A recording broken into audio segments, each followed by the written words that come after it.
Item ಯಾವುದೇ ಇರಲಿ try ಮಾಡಿ ಆಚಿ ಚಿಕನ್ ಮಸಾಲಾ. ಇಂಧನ ಇಲಾಖೆಯ ಮೇಲೆ ಈಗ ಗಂಭೀರ ಆರೋಪ ಕೇಳಿ ಬರ್ತಾ ಇದೆ. ಅಂದರೆ ಗುತ್ತಿಗೆ ಪಡೆಯಲು ಮೊದಲು ಫಿಕ್ಸ್ ಆಗಬೇಕಂತೆ ಡೀಲ್. ಇಂತಿಷ್ಟು ಹಣವನ್ನು ಕೊಟ್ಟರೆ ಮಾತ್ರ ನಿಮಗೆ ಗುತ್ತಿಗೆ ಸಿಗತ್ತೆ ಅಥವಾ ಕಾಮಗಾರಿ ಸಿಗತ್ತೆ, ಇಲ್ಲಾಂದ್ರೆ ಏನು ಸಿಗೋದಿಲ್ಲ ಅನ್ನುವಂಥ ಬಹಳ ಗಂಭೀರ ಆರೋಪ. ಡೀಲ್ ಫಿಕ್ಸ್ ಆಗದೆ ನೀವು ಎಷ್ಟೇ ಪ್ರಯತ್ನ ಪಟ್ಟರೂ ಕೂಡ ನಿಮಗೆ ಕಾಮಗಾರಿ ಸಿಗಲ್ಲ. ಸೊ ಬ್ರೋಕರ್ಗಳ ಮುಖಾಂತರ ಈ ರೀತಿಯಾಗಿ ಕಾಂಟ್ರಾಕ್ಟರ್ಗಳ ಸ್ಯಾಂಕ್ಷನ್ ಅಂತೂ ಡೀಲ್ ಆಗ್ತಾ ಇದೆ ಅನ್ನೋದು ಬಹಳ ಗಂಭೀರ ಆರೋಪ ಇದೆ. ಗುತ್ತಿಗೆ ಪಡೆಯುವ ಮುನ್ನ 15% ಹಣವನ್ನು ಕೊಡಬೇಕಂತೆ. ಕಾಮಗಾರಿ ಮಂಜೂರಾದರೆ 15% ಆರಂಭದಲ್ಲೇ ದುಡ್ಡನ್ನು ಕೊಡಬೇಕು. ದುಡ್ಡು ಕೊಟ್ಟರೆ ಆತ ಗುತ್ತಿಗೆದಾರ ಇಲ್ಲ ಅಂದ್ರೂ, ಆತನಿಗೆ ಲೈಸೆನ್ಸ್ ಇಲ್ಲ ಅಂತ ಹೇಳಿದ್ರು ಕೂಡ ಆತ ಗುತ್ತಿಗೆದಾರ ಅಂತ ಲೈಸೆನ್ಸ್ ಕೊಟ್ಟು ಬಿಡ್ತಾರೆ ಅನ್ನೋ ರೀತಿಯಲ್ಲಿ ಆತನಿಗೆ ಕೆಲಸ ಸಿಗತ್ತೆ, ಗುತ್ತಿಗೆ ಇಲ್ಲ ಅಂದ್ರೂ ಒಟ್ಟಿನಲ್ಲಿ ದುಡ್ಡು ಕೊಡಬೇಕು. ಈಗ ಈ ರೀತಿಯಾಗಿ ರಾಜ್ಯಪಾಲರಿಗೂ ಕೂಡ ಪತ್ರವನ್ನು ಬರೆದು ಕ್ರಮಕ್ಕೆ ಮನವಿಯನ್ನು ಮಾಡಲಾಗಿದೆ. ಗುತ್ತಿಗೆದಾರರಾಗಿರುವಂಥ ಮಂಜುನಾಥ್ ಅವರಿಂದ ಈ ರೀತಿ ಆರೋಪ. ಈಗ ಅವರು ನೇರವಾಗಿ ರಾಜ್ಯಪಾಲರಿಗೆ ಪತ್ರವನ್ನು ಬರೆದು ಮನವಿಯನ್ನು ಮಾಡಿಕೊಂಡಿದ್ದಾರೆ. ಸರ್ಕಾರದ ನಿಯಮಾವಳಿಯನ್ನು ಗಾಳಿಗೆ ತೂರಿ ನಮಗೂ ಕೂಡ 500 ಕೋಟಿ ರೂಪಾಯಿ ಕಾಮಗಾರಿ ನೀಡಬೇಕು ಅಂತೇಳಿ ಸಿಎಂ ಬಳಿ ಇವರು ಮನವಿಯನ್ನು ಮಾಡಿಕೊಂಡಿದ್ದಾರೆ. ನಿಯಮ ಏನಿದೆ, ಕಾನೂನು ಏನಿದೆ ಅದೆಲ್ಲವನ್ನ ಗಾಳಿಗೆ ತೂರಿ ಯಾರು ದುಡ್ಡು ಕೊಡ್ತಾರೆ ಅಂತ ಹೇಳಿದರೆ ಆತನಿಗೆ ನೀವು ಕಾಮಗಾರಿಯನ್ನು ನೀಡ್ತೀರಿ, ಗುತ್ತಿಗೆ ಕೊಡ್ತೀರಿ ಅಂತ ಹೇಳಿದ್ರೆ ಇದು ಹೇಗೆ ಅನ್ನುವಂಥ ವಿಚಾರ. ಈಗ ಆ ಬಗ್ಗೆ ದೂರು ಕೂಡ ದಾಖಲಾಗಿದೆ. ದುಡ್ಡು ಕೊಟ್ಟರೆ ಸಾಕು ಅನ್ನೋದು. ಹಾಗಾದರೆ ಎಲ್ಲಿ ಸರಿಯಾದ ರೀತಿಯಲ್ಲಿ ಕೆಲಸ ಕಾರ್ಯಗಳು ಆಗುತ್ತೆ, ಗುಣಮಟ್ಟದ ಕಾಮಗಾರಿ ನಡೆಯೋದು ಹೇಗೆ ಸಾಧ್ಯ? ಆರಂಭದಲ್ಲೇ ಯಾವುದೋ ಒಂದು ಕಾಮಗಾರಿ ಕೆಲಸ ಆಗಬೇಕು ಅಂತ ಹೇಳಿದ್ರೆ 15% ಹಣವನ್ನು ಕೊಡಬೇಕು ಅಲ್ಲಿರೋರಿಗೆ. ಸೊ ಹಂಗಾಗಿ ಇದೆಲ್ಲ ಅಂದರೆ ಪ್ರತಿಯೊಂದು ಇಲಾಖೆಯಲ್ಲೂ ಕೂಡ ಈ ರೀತಿ ಭ್ರಷ್ಟಾಚಾರ ಇದೆ ಅನ್ನೋದು ಕನ್ಫರ್ಮ್. ಸೊ ಹಂಗಾದರೆ ನೀವು ಗುಣಮಟ್ಟವಾಗಿ ಕೆಲಸ ಕಾರ್ಯವನ್ನು ಮಾಡೋದಕ್ಕೆ ಅಥವಾ ಗುಣಮಟ್ಟ ಕಾಮಗಾರಿ ಆಗೋದಕ್ಕೆ ಎಲ್ಲಿಂದ ಸಾಧ್ಯ ಆಗುತ್ತೆ? ಎಲ್ಲವನ್ನು ಬರುವಂಥ ದುಡ್ಡುಗಳು ಎಲ್ಲ ನಿಮ್ಮ ಬಾಯಿಗೆ ಹಾಕಿಬಿಟ್ರೆ ಎಲ್ಲಿಂದ ಸರಿಯಾದ ರೀತಿಯಲ್ಲಿ ಕೆಲಸ ಕಾರ್ಯಗಳು ಆಗತ್ತೆ ಅನ್ನೋದು ಆ ಬೇಸತ್ತು ಈಗ ಗುತ್ತಿಗೆದಾರನೇ ನೇರವಾಗಿ ದೂರನ್ನು ಕೊಟ್ಟಿರುವಂಥದ್ದು. ಇಂಧನ ಇಲಾಖೆಯಲ್ಲಿ ಕಾಮಗಾರಿಗಳು ನಡೀತವೆ. ಯಾವ ಕಾಮಗಾರಿನೂ ನಿಮ್ಮ ಫ್ರೀಡಮ್ ಅನ್ನೋದು ಇರಲ್ಲ.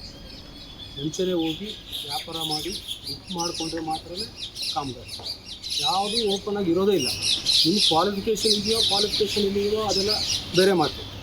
ನೀವು ಮುಂಚೆ ಮಾತಾಡ್ಕೊಂಡ್ರೆ ಮಾತ್ರ ಟೆಂಡರ್ ಸಿಗುತ್ತೆ, ಇಲ್ಲಾಂದರೆ ಸಿಗೋದೇ ಇಲ್ಲ. ಫ್ರೀಡಮ್ ಅನ್ನೋದು ನಾವೇನು ಸ್ವತಂತ್ರ ಭಾರತದಲ್ಲಿದ್ದೀವೋ ಅಥವಾ ಬೇರೆ ಯಾವುದಾದ್ರೂ ಕಂಟ್ರೋಲಲ್ಲಿ ಇದೀವೋ ಅಂತಲೇ ಅರ್ಥ ಆಗ್ತದೆ.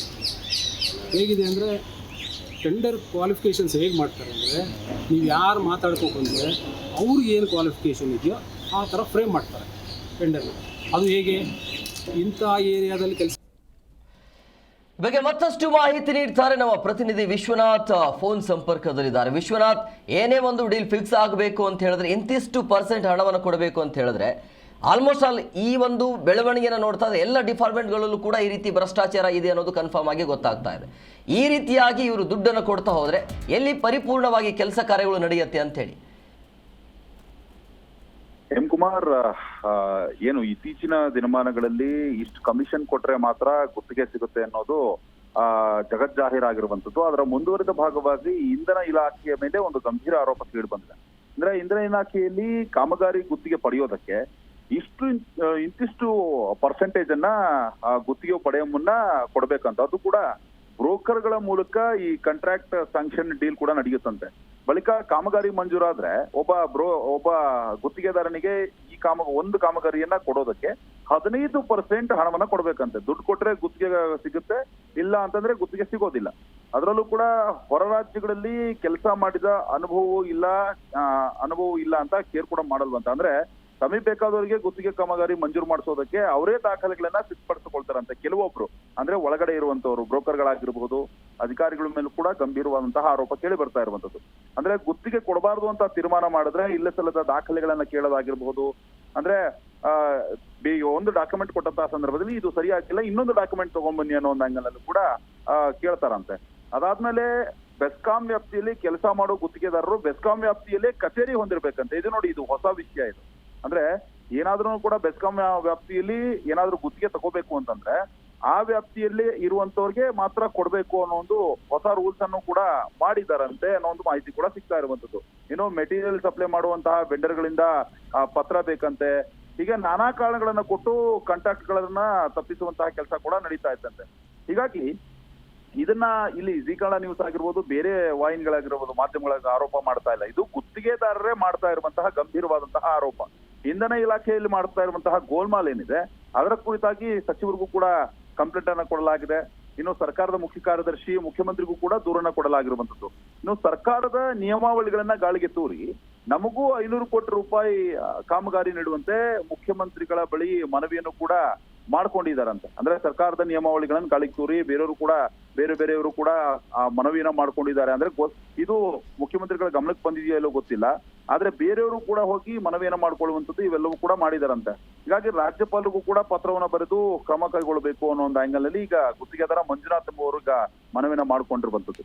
ಒಟ್ಟಾರೆಯಾಗಿ ಇಂಧನ ಇಲಾಖೆಯಲ್ಲಿ ಗೋಲ್ಮಾಲ್ ನಡೆಯುತ್ತೆ ಅನ್ನೋ ಒಂದು ಮಾಹಿತಿ ಏನಿತ್ತು ಅದರ ಮುಂದುವರಿದ ಭಾಗವಾಗಿ ಗುತ್ತಿಗೆ ಕೊಡೋದಕ್ಕೂ ಕೂಡ ಈ ರೀತಿಯಾದಂತಹ ಗೋಲ್ಮಾಲ್ ನಡೆಯುತ್ತೆ ಅಂತ ನಿಜವಾಗ್ಲೂ ಕೂಡ ಶಾಕಿಂಗ್ ಇದು. ಹೀಗಾಗಿ ಈ ಗುತ್ತಿಗೆದಾರರ ಕಷ್ಟ ಏನಿದೆ ಮುಂದಿನ ದಿನಮಾನಗಳಲ್ಲಿ ಅದನ್ನ ತೀರಿಸುವಂತ ಅಂದ್ರೆ ಬಗೆಹರಿಸುವಂತ ನಿಟ್ಟಿನಲ್ಲಿ ಸರ್ಕಾರ ಕೂಡ ಕೆಲಸ ಮಾಡಬೇಕಾಗಿದೆ. Hemakumar. Yes, okay, thank you Vishwanath ನಿಮ್ಮೆಲ್ಲ ಡೀಟೇಲ್ಸ್ಗಾಗಿ.